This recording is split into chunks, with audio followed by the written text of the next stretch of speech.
Jadi dugaan perlakuan istimewa terhadap Nikita Mirzani, jawabannya tidak ada perlakuan istimewa karena dia ditahan dan tahanannya pun juga sama begitu. Jadi tidak ada perlakuan istimewa terhadap penahanan Nikita Mirzani. Ketika sudah ditahan itu nggak ada istimewanya. Siapapun yang ditahan di penjara atau di sel udah nggak istimewa lagi.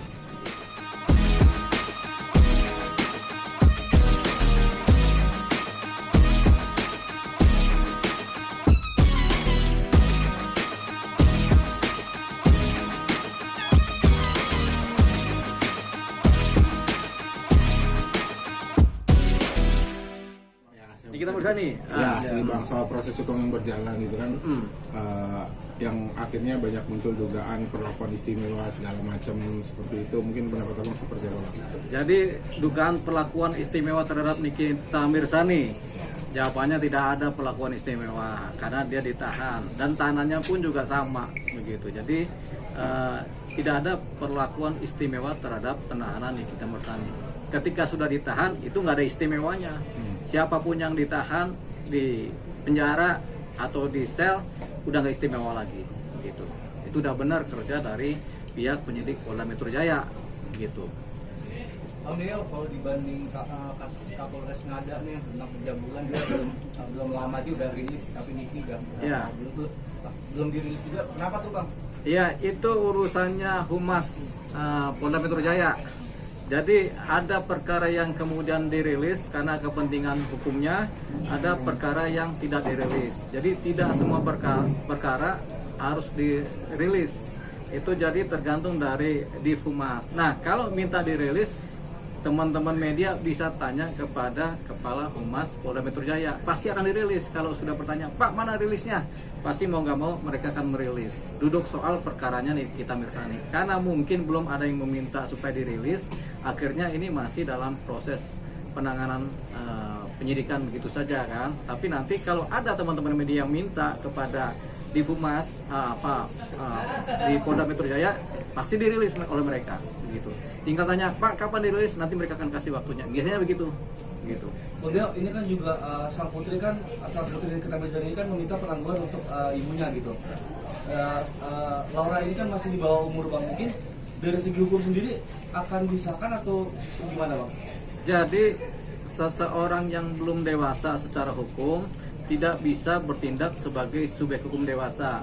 Jadi artinya ketika dia mengajukan tanda tangan dan belum punya KTP, tanda tangannya sebagai subjek hukum dewasa tidak berlaku. Nah, terhadap perkara-perkara hukum yang terkait, utamanya misalnya pengajuan permohonan, pengajuan permintaan, pembuatan perjanjian-perjanjian, anak-anak yang belum dewasa, belum 17 tahun tidak bisa menandatangani perjanjian, baik perdata maupun pidana. Nah, si anaknya Nikita Mirzani kan masih di bawah umur, belum ada KTP, belum 17, jadi nggak bisa melakukan tindakan sebagai subjek hukum dewasa. Jadi tidak punya hak atau dianggap tidak sah kalau mengajukan surat-surat yang ditandatangani oleh yang bersangkutan dalam konteks yang sifatnya ada hukum-hukumnya. Gitu. Mungkin syarat-syarat untuk meminta penangguhan itu seperti apa sih bang? Jadi begini, syarat permintaan penangguhan itu bisa diajukan oleh penasihat hukum, bisa diajukan oleh keluarga, bisa diajukan oleh RT RW, bisa juga oleh orang yang kenal dengan si tersangka yang bersangkutan, bisa juga oleh tersangka sendiri mengajukan. Cuman yang paling kuat mengajukan permohonan penangguhan penahanan itu adalah pihak keluarga dan atau penasihat hukumnya. Jadi biasanya itu penasihat hukum mengajukan permohonan dengan jaminan, keluarga mengajukan permohonan juga dengan jaminan. Jaminannya apa? Bisa jaminan uang, bisa jaminan badannya si pemohon. Nah, itu dia. Tapi yang jelas, apakah ini akan dikabulkan? Jawabannya sulit, khususnya terhadap kasus yang seperti yang dialami oleh Nikita Mirzani, yaitu kasus pemerasan. Itu kasus yang sulit untuk ditangguhkan. Bang, tapi kan melihat kasus ini kan kayaknya ada otak di balik semuanya, Bang. Gimana, Bang? Kasus ini ada otak di balik semuanya. Ya, kita hanya yang salah satunya. Oh ya, kita belum tahu siapa pelaku utamanya. Pelaku utama sutradaranya, pelaku utamanya, pelakunya, kemudian yang turut serta melakukannya kita belum tahu. Tapi yang jelas, yang baru tampak patut diduga pelaku utamanya adalah Nikita Mirzani. Tapi kalau kemudian diketemukan pelaku utama lain, jadi ada 2 pelaku utama. Karena yang memeraskan patut diduga adalah Nikita Mirzani dan Mail. Tapi ada yang mengojok-ojok nih bahasa ininya kan. Nah, mengojok-ojok ini apakah dia pelaku utama atau dia cuma sebagai provokator gitu tanpa mendapatkan keuntungan apapun juga, atau kalau dia memprovokasi tapi dia juga menerima untung manfaat dari proses pemerasan ini, dia juga sebagai pelaku, bahkan bisa jadi sebagai pelaku utama. Ini semua tergantung dari penyidikan yang sedang berjalan di Polda Metro Jaya. Kalau memang ada mengarah ada pelaku utama lain yang sebagai provokator atau yang sebagai penghubung atau pemberi ide, nah inilah yang disebut sebagai sutradaranya dalam hukum begitu. Jadi pelaku utamanya dia. Jadi namanya otak pelaku gitu. Jadi terkesan NM ini dikambing hitamkan nggak Pak? Sang badan atau gimana Bang? Iya.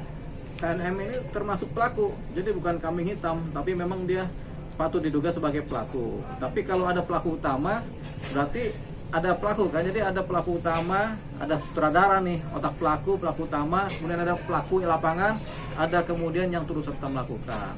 Jadi kita belum tahu siapa mendapatkan apa atau siapa berperan sebagai apa dalam kasus ini, karena ini nanti pembuktiannya nanti ada di persidangan, ketika proses sidang atau ketika penyidikan selesai mulai rampung, ini baru kelihatan apakah ada pelaku lain. Nanti makanya itu kita tunggu rilis. Nah, di sini juga ketika teman-teman media ingin ada rilis dari Divisi Humas Polda Metro Jaya, kita sampaikan juga kepada Divisi Humas Polda Metro Jaya, kami teman-teman media mengajukan permohonan supaya terhadap kasus yang terkait perkara pemerasannya Nikita Mirzani dan Mail dengan pelapornya adalah Reza Gladys itu supaya segera dirilis supaya tidak menimbulkan kedugaan-dugaan yang negatif dari masyarakat, dari netizen maupun dari media. Jadi itu sudah kita pesankan kepada Kepala Humas Polda Metro Jaya, yaitu Bapak Ade Ari. Gitu. Bang, soal ada pendapat juga yang terbelah cukup signifikan gitu soal apakah RJ bisa ikut dijerat atau enggak gitu Bang, karena sebagian dia ibaratnya dia kalau nggak punya salah kenapa harus bayar. Yang sisi lain juga ya dia mungkin ketakutan gitu sampai akhirnya dia berusaha untuk menutup mulut tersangka gitu. Jadi begini, jadi kasusnya si pelapornya RJ ini kan kita bukan kasus penyuapan. Jadi tidak ada laporan mengenai penyuapan, apalagi ini swasta ketemu swasta. Tapi dominan bahwasanya ini adalah kasus pemerasan sebenarnya ya. Pemerasan yang didahului oleh pencemaran nama baik dengan Undang-Undang ITE. Baru kemudian berikutnya dari pemerasannya timbullah yang namanya TPPU ya, karena uangnya sudah ngalir, sudah diterima dan ngalir kemana-mana. Apakah ada penyuapan di situ? Jawabannya tidak, karena penyuapan hanya dikenal dalam tindak pidana korupsi, begitu. Tapi ini kan tidak ada penyuapan ya. Jadi si RJ lepas dari posisi penyuapan. Kalau posisi dia dianggap sebagai menjebak si Nikita Mirzani atau kemudian dianggap sebagai dia kemudian menyogok-nyogok bahasanya itu kan, itu jawabannya rasanya kecil kemungkinannya. Karena apa? Berkemungkinan satu, produknya RJ sebenarnya belum layak sebagai produk, atau sebenarnya produknya sudah layak sebagai produk, tapi kemudian karena takut suaranya si Nikita Mirzani ini sebagai influencer ini mempengaruhi nilai produk itu sendiri, makanya buru-buru sudah si RJ ini kemudian mencoba membicarakan dengan si Nikita Mirzani. Persoalannya pembicaraan ini kemudian tergiring menjadi upaya-upaya pemerasan oleh yang diduga Nikita Mirzani dengan si Mail. Jadi itu dia. Jadi ada memang faktor ketakutan dari si RJ ini. Walaupun faktanya produknya itu benar, tapi karena ketika dicitrakan secara negatif oleh para influencer atau sekelas Nikita Mirzani, tentunya akan takut bahwasanya ini nanti produknya menjadi anjlok nilainya atau menjadi tidak bernilai, sehingga akhirnya dibayarkan supaya lu jangan bicara deh, kan begitu bahasa kasarnya kan, jangan bicara nih gimana caranya kita menyelesaikan. Itulah kemudian yang kemudian dijadikan jalan oleh sekelas Nikita Mirzani untuk melakukan pemerasan dan Mail melakukan pemerasan. Jadi lebih kepada upaya di sisi RJ supaya ini masalah jangan ribut, tapi kemudian ini dipakai kesempatan untuk melakukan pemerasan. Itu kalau mulanya dari si RJ. Tapi kalau memang ada praduga dari penyidik Polda Metro Jaya bahwasanya kemungkinan memang ini sudah disetting oleh grupnya Nikita Mirzani CS, bahwasanya ini akan masuk perangkap kawan ini. Jadi mereka udah mulai sounding tentang produknya RJ ini dari awal sehingga timbullah. Jadi trigger pertama bukan dari RJ sebenarnya. Trigger pertama itu dari Nikita Mirzani sendiri yang kemudian melakukan eksplanasi atau melakukan kritik-kritik terhadap produknya si RJ. Kan tidak dimulai oleh RJ sendiri kan, dimulai dari Nikita Mirzani sendiri dan kelompoknya, sehingga ini ke bawah, si RJ ini ke bawah sehingga dia terhanyut dan kemudian dia akhirnya berupaya melakukan upaya untuk penyelesaian secara baik gitu. Jadi tetap ini disebut sebagai pemerasan karena ini pasti dimulai oleh trigger-trigger pencemaran nama baik yang diduga dilakukan oleh Nikita Mirzani. Nama baik apa? Nama baiknya si RJ dan nama baik produknya gitu. Jadi ini pertamanya sebenarnya mula-mula.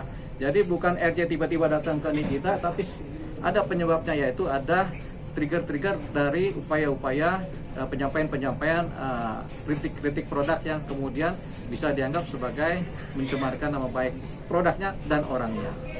Bang, tadi kan tidak bisa di penangguhan penahanan, apakah itu bisa di restoratif justice kan?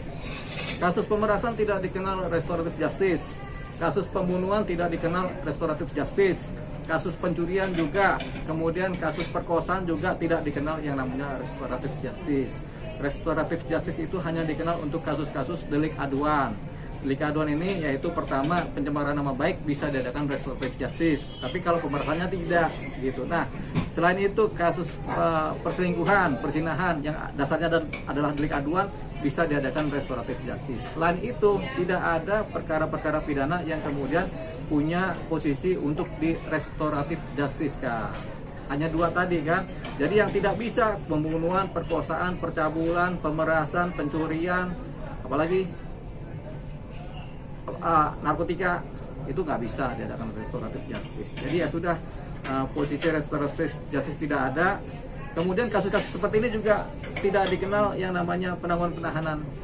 Walaupun ada hak dari para tersangka ataupun keluarga ataupun penasihat hukum untuk mengajukan permohonan penangguhan penahanan, tapi kasus-kasus ini pada umumnya tidak dikenal penangguhan penahanan. Jadi Nikita Mirzani kemudian agak sulit mendapatkan penangguhan penahanan, kecuali yang bersangkutan sakit parah atau ada apa, sehingga yang ada adalah pembantaran gitu di rumah sakit kepolisian.